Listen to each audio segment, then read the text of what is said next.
Guys, very frustrated si Scottie Thompson nang pataubin ng Bolts ang Barangay Ginebra sa kanilang huling laro. Habang sinasagasaan ng Meralco ang Gin Kings ay wala raw siyang maitulong. Samantala, semplang din ang talk and text laban sa SMB. Pero satisfied si Chot Reyes sa performance ng kanyang mga bataan na ipamalas daw nila na kaya nilang makipagsabayan sa mga big boys ng PBA. Yan at marami pang halo-halong topic ang ating pag-uusapan, kaya panoorin nyo ang bidyong ito hanggang dulo. Kung gusto nyong suportahan ang ating channel, please like and subscribe. Sa mga nag-subscribe na, maraming salamat. Malaking bagay po yan sa aming mga vlogger. At sa mga hindi pa, salamat sa inyong panunood. Guys, kahit natalo ang talk and text sa kanilang laro laban sa SMB ay hindi masyadong dinamdam ni TNT coach Chot Reyes. Naipakita raw ng kanyang mga bataan na kaya nilang makipagkompetensya sa mga big boys ng liga.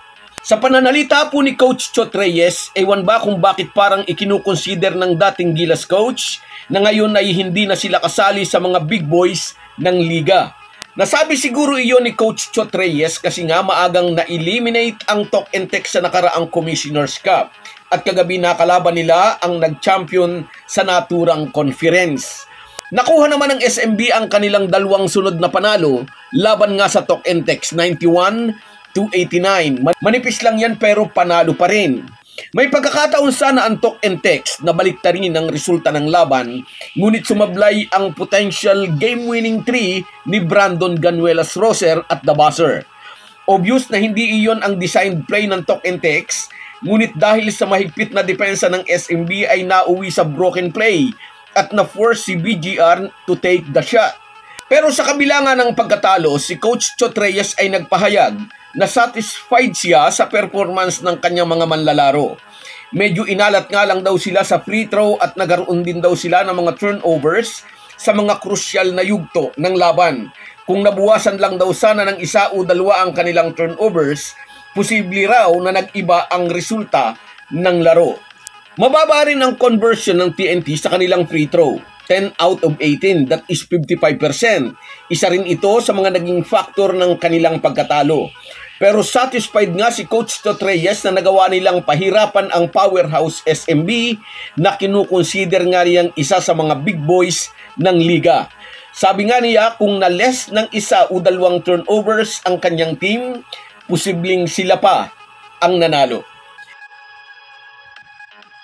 At dito naman tayo sa isa pa nating update. Sobrang nalulungkot si Scottie Thompson dahil wala raw siyang naitutulong sa kanyang mga kakampi sa Barangay Ginebra. Hindi nga kasi siya nakapaglaro dahil nagre-recover pa siya sa kanyang back injury. Obvious na obvious ang lungkot sa mukha ng former MVP noong nakaraang laro ng Ginebra kung saan ay tinambakan sila ng Meralco. Nakita ni Scottie kung paano nag-struggle ang kanyang mga kakampi laban sa Bolts, na para bang lahat ng galaw ng Gin Kings ay anticipated ng mga bataan ni Coach Luigi Trillo. At na-force nga ng mga ito ang 19 turnovers ng mga mag-aala. Ano ang masasabi ni Scottie Thompson tungkol sa di magandang laro ng kanyang mga kakampi? Pasadahan natin ang report ni Romel Fuertes sa Inquirer.net. Una sa lahat, frustrated ako sa sarili ko dahil wala akong magawa. Hindi naman ibig sabihin ay mas magiging maganda ang laro namin kung naroon ako, baka sakali lang na gumanda ang laro namin. Yan po ang pahayag ni Scottie Thompson. Pero kung nagkataon na naroon nga sa laro ang former MVP, walang duda, malaki ang kanyang maitutulong bagamat wala pa ring katiyakan na mananalo ang Ginebra. Ngayon po ay may dalawang panalo, isang talo ang Gin Kings. Walang talo ang SMB sa dalawang laro. Pero ang NLEX po ay may 4 na panalo kontra sa nag-iisang talo. Ang Blackwater Bossing at Terra Firma Jeep ay may tig-3 panalo at tig-2 talo naman. Kung inyong napapansin, ang dalawang team na ito, dati-rati nagtatapos ang isang conference na walang panalo ang mga ito, pero ngayon ay nakikipagsabayan na sa mga big boys ng liga. Magandang sinyalis po ito. Unti-unti nang lumalakas ang dating mahihinang team at huwag lang ipamimigay ulit ang mahuhusay nilang player ay hindi na magiging predictable kung sino talaga ang team na magwawagi sa bawat conference. Pero sa conference pong ito, although nagpapakitang gilas sa umpisa ang mga dati nang nasa hulihan ng team standing, ay muling inaasahang magkikita-kita simula sa playoffs hanggang finals ay mga team mula sa MVP Block at SMC Group. Gaya rin ng natapos na conference, SMB at Magnolia ang nagharap sa finals. Mahirap pa rin tibagin ang mga kupunan ng mayayamang team. So guys, yan lang muna. Hanggang sa muli. Kung wala po kayong mga viewers namin ay walang magtatagumpay na vlogger, kaya gusto ko kayong pasalamatan sa paminsan-minsang pagsha-shoutout. Shoutout sa iyo, Rino Baral. Thank you, idol, sa laging panonood. Shoutout din sa iyo, Cecilio Tenorio, kabayan.